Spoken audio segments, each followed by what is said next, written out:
सदन को डिस्टर्ब करने आए हैं और इनका की अराजकता के खिलाफ का ये कहना है सदन में आवाज उठनी चाहिए। बोलिए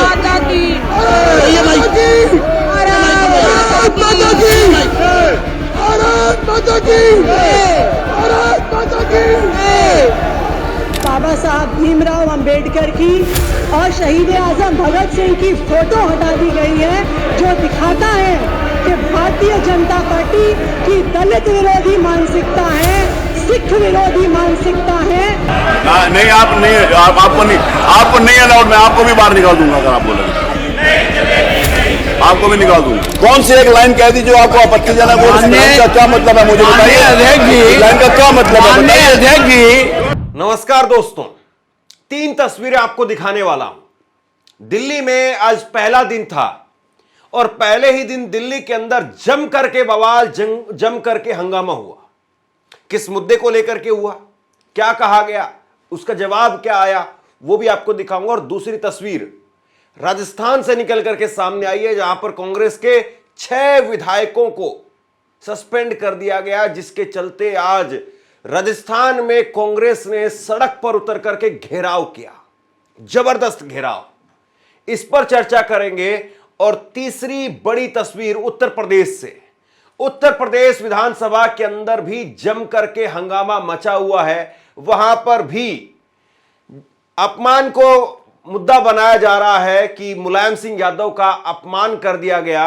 और उसके बाद में आज योगी आदित्यनाथ महाकुंभ पर सरकार का बचाव करते हुए नजर आए और उन्होंने बहुत कुछ कह दिया। सूरों को ले आए, वो गंदगी को ले आए, वो लाशों को ले आए, बहुत कुछ वो कह गए। तो 3 अलग अलग विधानसभाएं और तीनों जगह पर एक ही तस्वीर और तीनों जगह पर भाजपा ही है। दिल्ली में भाजपा की नई नवेली सरकार बनी है, वहां पर पहले दिन हंगामा देखने को मिला। राजस्थान में भाजपा की सरकार है, वहां पर सड़कों पर आज जबरदस्त बवाल मचता हुआ नजर आया। और उसके बाद में उत्तर प्रदेश, वहां पर योगी आदित्यनाथ की भाजपा की डबल इंजन की सरकार और वहां पर भी जोरदार हंगामा। लेकिन सबसे पहले बात करते हैं दिल्ली की। दिल्ली के अंदर नई नई सरकार बनी भाजपा की। विधानसभा का सत्र का पहला दिन था और स्पीकर चुना गया विजेंद्र गुप्ता को। एक वक्त था कि विजेंद्र गुप्ता को मार्शल ने उठा करके बाहर फेंक दिया था और आज विजेंद्र गुप्ता स्पीकर बने, उनको बधाई दी गई। लेकिन जैसे ही ये बधाई वगैरह का कार्यक्रम खत्म हुआ, हंगामा शुरू हो गया। हंगामा किस बात को लेकर के हुआ?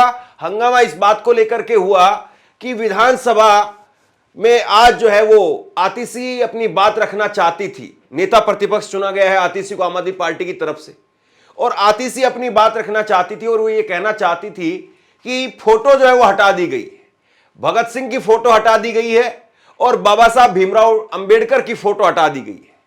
वो अपनी बात रखती, उससे पहले आप देखिए विजेंद्र गुप्ता जो है वो कह रहे हैं कि भाई ये तो सरासर गैर कानूनी है। और उसके बाद में ये 3 मिनट की आपको मैं वीडियो दिखाता हूं, आप ये वीडियो देखिए। यहां पर भाजपा के विधायक अपने बाकी विधायकों को कह रहे हैं कि खड़े हो जाओ, हंगामा करो। और विजेंद्र गुप्ता की जुबानी भी आप सुनिए और उसके बाद में आतिशी को हम सुनेंगे। बहुत ही दुख की बात है कि विपक्ष एक गैर जिम्मेदार व्यवहार कर रहा है, सदन की गरिमा को ठेस पहुंचा रहे हैं। गैर जिम्मेदार विपक्ष के रूप में यहां पर सदस्य अपना व्यवहार प्रस्तुत कर रहे हैं। आपको समय मिलेगा, जब आप चाहेंगे, जिस मुद्दे पर चाहेंगे मैं चर्चा करवाऊंगा, आपको पूरा समय दिया जाएगा। लेकिन आपकी ये कार्रवाई सीधे तौर पर सदन की कार्रवाई को डिस्टर्ब कर रही है, सदन की गरिमा को ठेस पहुंचा रही है और सदन को सुचारू रूप से चलने में इसको रोका जा रहा है। मैं इसकी कड़े शब्दों में निंदा करता हूं। मेरा अनुरोध है कि ये लोग बैठे, क्योंकि ये पहले दिन ही सदन की कार्रवाई को डिस्टर्ब करना चाहते हैं। और मैं सभी को ये कहना चाहता हूं कि शिष्टाचार बना के रखिए, सदन की कार्रवाई को आगे बढ़ने दिया जाए। सदन की कार्रवाई को रोकना पूरी तरह से गैर कानूनी है और ये अपनी कार्रवाई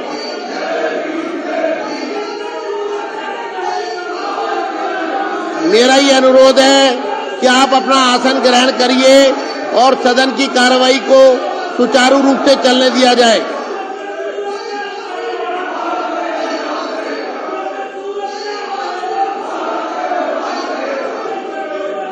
आम आदमी पार्टी पूरी तरह सदन को डिस्टर्ब करने के मन से आई है। सदन का पहला दिन ही सिर्फ डिस्टर्बेंस करना, और मैं चाहूंगा कि अरविंदर सिंह लवली जी से पहले अभय वर्मा जी अपनी बात कहें। अभय वर्मा। अध्यक्ष जी, ये जो मैं चाहूंगा आ रहे हैं, पक्ष के सदस्यों के माइक खोल दिए जाएं। ये 62 से 22 पे आ गए, इनको समझ में नहीं आ सदस्यों रहा। के माइक खोल दिए जाएं। पक्ष के केवल माइक खोल दिए जाएं। इसके सदस्यों के माइक खोले जाएं, ये डिस्टर्ब कर रहे हैं और इसलिए पक्ष के सदस्य बोलेंगे। आप बोलिए। जिंदाबाद, अमर रहे, ये सभी सदस्यों को माइक खोले जाए। अमर रहे, ये सदन को डिस्टर्ब कर रहे हैं। इसके सदस्यों से मेरा अनुरोध है, आप माइक का इस्तेमाल कर सकते हैं। माइक का इस्तेमाल करिए। भगत सिंह, अमर रहे, शहीद भगत सिंह, अमर रहे, भगत सिंह, सभी माइक खोले। मुख्यमंत्री खोलिए माइक सबके। सबके माइक खोलिए। शहीद भगत सिंह, उनको आप सबके माइक खोलिए। आप माइक का इस्तेमाल कर सकते हैं। ये सदन को डिस्टर्ब करने आए हैं और इनकी अराजकता के खिलाफ इनका ये कहना है सदन में आवाज उठनी चाहिए। माइक खोलिए। ये माइक जय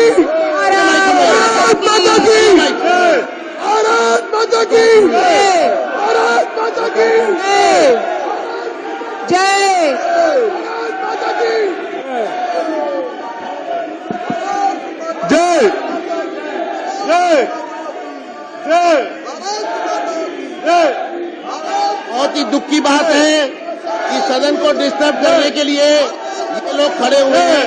बहुत ही दुख की बात है। अब मसला क्या था? मसला ये तस्वीर आप देखिए। ये है मसला कि पहले जो है मुख्यमंत्री के ऊपर जो फोटो लगती थी उसमें बाबा साहब भीमराव अंबेडकर की फोटो थी और दूसरी फोटो थी भगत सिंह की। लेकिन अब भाजपा ने वहां से इन दोनों फोटो को हटा दिया। यह आम आदमी पार्टी की तरफ से आरोप लगाया गया कि इसमें नरेंद्र मोदी की फोटो लगा दी गई है और राष्ट्रपति की फोटो लगा दी गई है, महात्मा गांधी की फोटो लगा दी गई है। दोनों फोटो को हटा दिया गया है। आतिशी ने यह कहा, एक बात पे बहुत दुख व्यक्त करूंगी, जो आपके स्पीकर होने के नाते आपकी दिल्ली विधानसभा में जो दलित विरोधी, सिख विरोधी एक्शन हुआ है, मुख्यमंत्री कार्यालय से बाबा साहब भीमराव अंबेडकर की और शहीद आजम भगत सिंह की फोटो हटा दी गई है, जो दिखाता है कि भारतीय जनता पार्टी की दलित विरोधी मानसिकता है, सिख विरोधी मानसिकता है। बाबा साहब भीमराव अंबेडकर कौन है? वो व्यक्ति हैं जिन्होंने भारत को संविधान दिया। बाबा साहब भीमराव अंबेडकर वो व्यक्ति हैं जिन्होंने दलितों को अधिकार दिया। शहीद आजम भगत सिंह वो व्यक्ति हैं जिन्होंने 23 साल की उम्र पर जान गंवा दी भारत को आजादी दिलाने के लिए।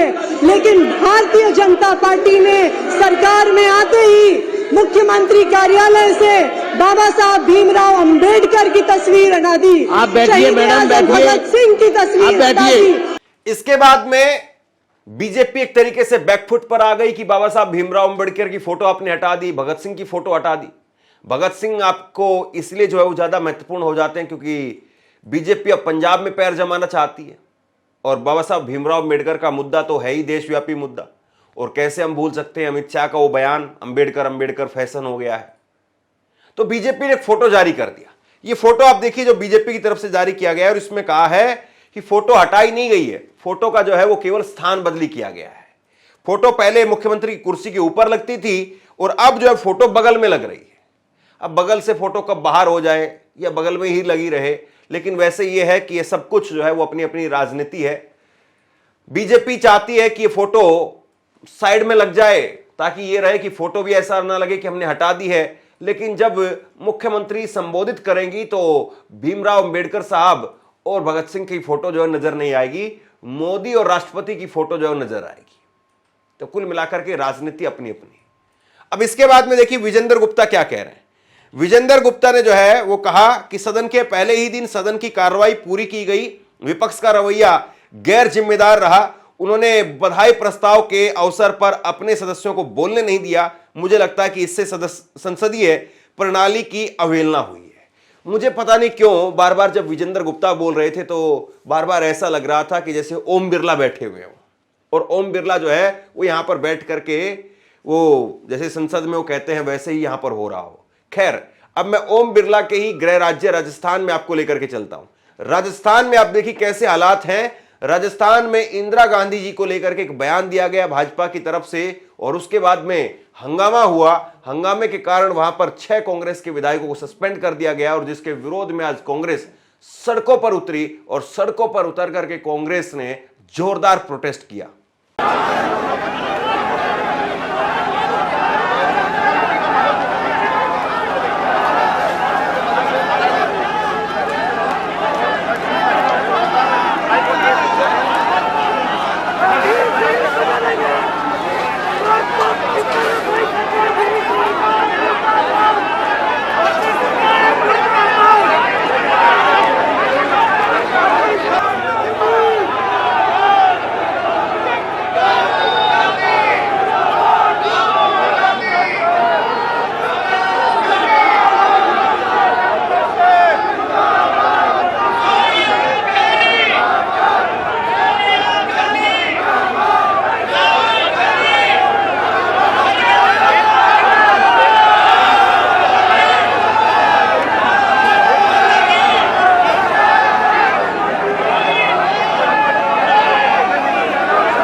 राजस्थान में भी जमकर के हंगामा हो रहा है, जमकर के बवाल हो रहा है।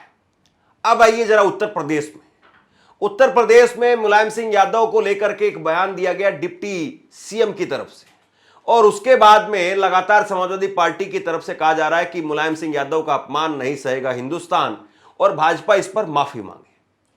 और इसी को लेकर के वहां पर भी सदन चल नहीं रहा है। माननीय मंत्री जी लगातार इस तरह की बातें करते हैं। उस दिन प्रश्न के उत्तर में उन्होंने खुदा की नियामत कहा थी, आज प्रश्न कहाँ था घुमा के कहाँ लेके चले गए, और कहने लगे मुलायम सिंह जी की, माननीय मुलायम सिंह जी की बात मानते हो, तो ये भी उन्होंने कहा था। इसको मतलब ये अच्छी बात है, ये अच्छी बात है। अच्छा, मंत्री जी सीनियर मिनिस्टर हैं, सांसद भी रहे हैं, विधायक भी रहे हैं, अध्यक्ष जी मंत्री भी रहे हैं, इस तरह की भाषा उचित है? सदन में सड़क की भाषा चलेगी? मेरा आपसे अनुरोध है कि फिलहाल प्लीज माननीय अध्यक्ष जी कि फिलहाल जो स्थिति है उसमें हाउस एडजर्ट कर दें मान्यवर, और एडजर्ट कर दें, घंटे आध घंटे के लिए एडजर्ट कर दें मान्यवर।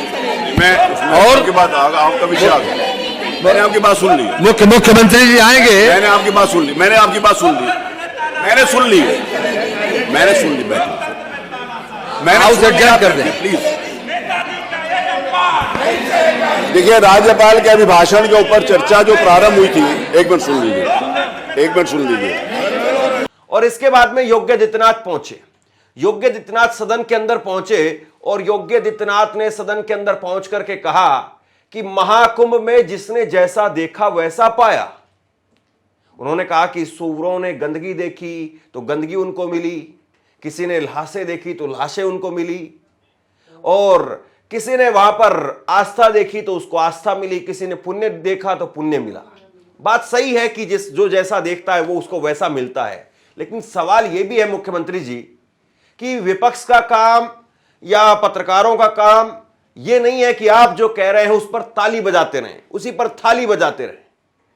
जो अव्यवस्था है वो अव्यवस्था आप तो दिखाएंगे नहीं, उसको आप तो स्वीकार भी नहीं करते हैं। क्योंकि मुझे याद आता है कि मुख्यमंत्री ने मौनी अमावस्या के बाद में सुबह सुबह प्रेस को संबोधित किया था, लेकिन उसमें लोगों की मौत के बारे में एक शब्द भी नहीं बोला था। तो सरकारें तो छुपाती ही हैं, सरकारें छुपाने का ही काम करती हैं। अगर लाशों का जिक्र, लोगों का जिक्र अगर विपक्ष नहीं करेगा, पत्रकार नहीं करेंगे, तो फिर बताइए कौन करेगा। अगर विपक्ष भी ताली बजाने लग जाए, पत्रकार भी थाली बजाने लग जाए, सरकार चाहती नहीं है कि कोई अव्यवस्था का जिक्र हो, तो फिर बताइए लोग जो है वो किसके पास जाएंगे। आलोचना को ना जाने क्यों जो है वो इस तरीके से भाजपा के लोग लेते हैं, जबकि आलोचना आपको अच्छा बनाती है। अब मान लीजिए मैं मुख्यमंत्री ने जो कुछ कहा वो आपको सुनाऊंगा, वो सुअर का जिक्र कर रहे हैं, मतलब किसने वो स्क्रिप्ट लिख करके दिए उनको पता नहीं। लेकिन एक बात समझिए, मौनी अमावस्या के दिन जो कुछ हुआ, अगर उस पर विपक्ष भी खामोश हो जाए, पत्रकार भी खामोश हो जाए, सरकार की वाहवाही में लगे रहें, तो बताइए क्या कुंभ में दूसरा ऐसा बड़ा हादसा नहीं हो सकता था। विपक्ष का प्रेशर पड़ा, पत्रकारों का प्रेशर पड़ा, वहां का सिस्टम सब कुछ जो है वो चौकन्ना हुआ, हालात सुधरे। यही काम है। वरना आप बताइए, मुझे याद आता है वहां के डीसीपी राजेश द्विवेदी नाम है उनका, उन्होंने तो कह दिया था कि कोई भगदड़ ही नहीं हुई है। बताइए आप, अभी भी खबरें निकल करके सामने आ रही है। 4 दिन पहले मैंने आपको खबर दिखाई है, लोग कह रहे हैं कि हमारी मां मर गई और हमारी माताजी, उनका पंचनामा पुलिस की मौजूदगी में हुआ, लेकिन जो 30 लोगों की लिस्ट सरकार की तरफ से जारी की गई उसमें मेरी मां का नाम नहीं था, ना हमें कोई मुआवजा मिला। योगी आदित्यनाथ जी, सुअर किसको कहते हैं या सुअर कौन गंदगी देख रहा है, उन परिवार वालों से जाकर के पूछिए। लाशों का मतलब क्या होता है, उन लोगों से जाकर के पूछिए। ठीक है, आपके लिए ये स्क्रिप्ट जिसने भी लिख करके दी है, या इस स्क्रिप्ट के जरिए आप अंधभक्तों में खूब तालियां बजवा लेंगे कि योगी आदित्यनाथ ने मजा दिला दिया, खूब मजा दिलाया योगी आदित्यनाथ ने, जम करके सुना दिया, बहुत बढ़िया बात, हम भी ताली बजा देंगे आपके लिए। लेकिन उन लोगों के लिए क्या, जिनके आंसू नहीं सूख रहे, उन लोगों के लिए क्या, वो भी ताली बजाएंगे कि आपकी बात पर। तो सवाल यह है कि आलोचना से इतनी चिढ़ क्यों है। आलोचना आपको अच्छा बनाने के लिए होती है, लेकिन पता नहीं भाजपा के अंदर जो ये अब आलोचना को स्वीकार करने वाली जो प्रवृत्ति है वो क्यों लुप्त हो गई है। यही नहीं, आगे एक और बात कहते हैं, किसी ने सच कहा कि महाकुंभ में जिसने जो तलाशा उसको वह मिला, गिद्धों को केवल लाश मिली, सुअरों को गंदगी मिली, संवेदनशील लोगों को रिश्तों की खूबसूरत तस्वीर मिली, आस्थावानों को पुण्य मिला, सज्जनों को सज्जनता मिली, गरीबों को रोजगार मिला, अमीरों को धंधा मिला, श्रद्धालुओं को साफ सुथरी व्यवस्था मिली, पर्यटकों को अव्यवस्था मिली, सद्भावना वाले लोगों को जाति रहित व्यवस्था मिली, भक्तों को भगवान मिले। मतलब सबने अपने स्वभाव और चरित्र के अनुसार चीजों को देखा है। एक ही घाट पर सभी जातीय वर्ग के तीर्थयात्री स्नानार्थी बिना किसी भेदभाव के नहाते रहे। सनातन की सुंदरता आखिर समाजवादी और वामपंथियों को कैसे नजर आएगी, लेकिन इनके द्वारा लगातार किए जाने वाले प्रश्न इनकी नियत को ही संदेह के दायरे में खड़ी करती है। अब सवाल इसी बात का है कि चाहे वो दिल्ली हो, चाहे वो राजस्थान हो, चाहे वो उत्तर प्रदेश हो, विधानसभा चलती है तो विधानसभा में सरकार का नहीं बल्कि आम लोगों का टैक्स का पैसा जो है खर्च होता है। और आम लोगों के टैक्स का पैसा वो इसलिए तो नहीं है कि आप यहां पर खड़े होकर के केवल अपनी ढपली अपना अपना राग बजाते रहेंगे। तो फिर तो आप प्रेस कॉन्फ्रेंस करिए, वहीं पर अपनी बात बोल करके खत्म करिए। ऐसे ही संसद में होता है, वहां पर भी राज्यसभा, लोकसभा, ऐसे ही विधानसभाओं के अंदर। तो ये संघीय जो ढांचा है, जिसके अंदर विपक्ष को भी एक प्लेटफॉर्म मिलता है, सत्ता पक्ष को भी एक प्लेटफॉर्म मिलता है, इसको क्यों जो है तार तार किया जा रहा है?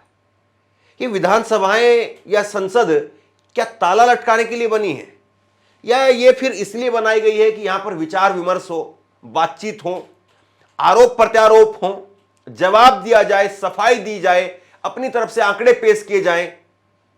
लेकिन ऐसा लगता है कि जिसकी लाठी उसकी भैंस, बस कुछ इसी तर्ज पर हाँकने की कोशिश हो रही है कि हमारे हाथ में जो है वो पावर है, सिस्टम है, सत्ता है, तो हम जैसे चाहेंगे वैसे करेंगे। और दिल्ली में अभी अभी ये शुरुआत हुआ है।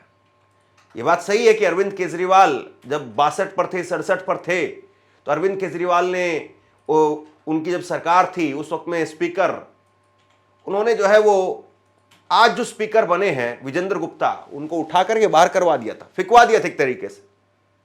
उनको भी इस बात को समझ में आ रहा होगा कि विपक्ष के लिए कितनी चीजें जो है वो अहमियत रखती है। तो ये सत्ता जो है परमानेंट नहीं है, जो इधर है वो उधर जाता है, जो उधर है वो इधर आता है, कुछ इधर से उधर से नहीं, कुछ नए लोग आ जाते हैं। लेकिन जो गुमान पाल लेता है ना, घमंड पाल लेता है, अहंकार पाल लेता है, वो फिर घर ही चला जाता है। ये इस लोकतंत्र की जो खूबसूरती है, चाहे वो विधानसभा में देखें आप, और चाहे आप लोकसभा के अंदर, राज्यसभा के अंदर देखें। तो बहरहाल देखते हैं कि स्थिति सुधरती है या अभी तो सिर्फ ये शुरुआत हुई है, आगे आगे हालात बद से बदतर होते हैं। आप क्या सोचते हैं नीचे कमेंट बॉक्स में लिख करके जरूर बताइए। इस वीडियो को शेयर कीजिए और इसी तरह की तमाम खबरों के लिए ऑनलाइन न्यूज इंडिया को सब्सक्राइब कीजिए। आपका बहुत बहुत धन्यवाद।